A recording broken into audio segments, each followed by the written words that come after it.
అలా బురదలో దొర్లారేరా తప్పు నాన్న అంటే వాళ్ళు చెబుతారు ఏమని, ఇదిగో చెల్లికి బురద చిందితే నాకు కోపం వచ్చి నేను బురదను బాగా కొట్టేశాను, మొత్తం అంతా చిందింది ఇది అంటుంటే, నాన్న అలా చేసుకోకూడదురా. కొద్దిపాటి బురదతో చెల్లెమ్మ ఇంటికి వస్తే నేను ఉతికేసేదాన్ని, సర్ఫ్ ఎక్సెల్ ఉందిగా అంటే బాగుండేది. అట్లా కాదు. ఏమంది అమ్మ, ఏమంది, డాగ్ అచ్చే హై, మరక మంచిదే, డట్ ఈస్ గుడ్, సర్ఫ్ ఎక్సెల్ ఉందిగా. ఈరోజు క్రీస్తు భక్తుల యొక్క వైఖరిని దేవుడు ఈ అడ్వర్టైజ్మెంట్ని పురస్కరించుకొని ఉపమాన రీతిగా దేవుడు మనతో మాట్లాడుతున్నాడు. రోమాపత్రిక 6వ అధ్యాయం 1-2 వాక్యాలు చూస్తే, అలాగైనా ఏమందుము, కృప విస్తరించవలనని పాపమందు నిలిచి ఉందుమా. అందరు చెప్పండి, అట్లన రాదు, కొంచెం పెంచి చెప్పండి.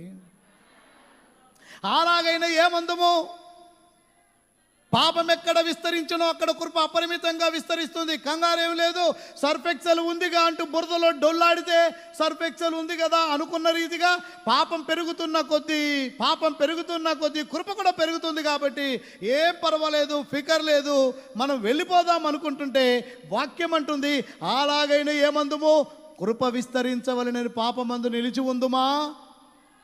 అంత మెల్లగా అన్నారేంటి, అట్లనరాదు అనండి. ఎట్లనరాదు, కృప విస్తరించుచున్నది అని పాపమందు నిలిచి ఉండరాదు. పొరపాటున పాపములో పడితే, దేవా నీ రక్తముతో నన్ను కడుగయ్యా అని మనం అడగాలి. కానీ ఎట్లాగూ పడింది పాపమే కాబట్టి పాపములో డొల్లాడకూడదు.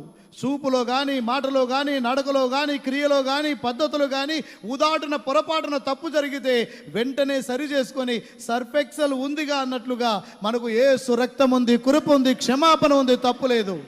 కానీ ఎట్లాగూ చూశాను కాబట్టి ఇంక దొల్లారుతాను, ఎట్లాగూ తాగాను కాబట్టి పెగ్గు లాగిస్తాను పేపరు, ఎట్లాగూ చూశాను కాబట్టి సినిమా ఆగకుండా చూస్తాను, ఎట్లాగూ చేశాను కాబట్టి ఇక ఆగకుండా చేస్తాను.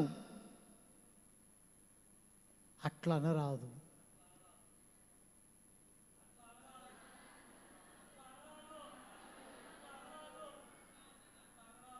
బురద చిందితే మమ్మీ వచ్చేటప్పుడు బురద చిందింది అని మమ్మీకి చెప్పాలి. మమ్మీ సర్ఫ్ ఎక్సెల్తో చక్కగా ఉతుకుతుంది. కానీ వీడు డొల్లాడి వెళ్తుంటే ఆ తల్లి కూడా మాయమ్మ, మా తల్లి ఏమంది తెలుసా, ఏం పర్వాలేదు, డర్ట్ ఈస్, నోరు మెదపండి, మురికి మంచిదే.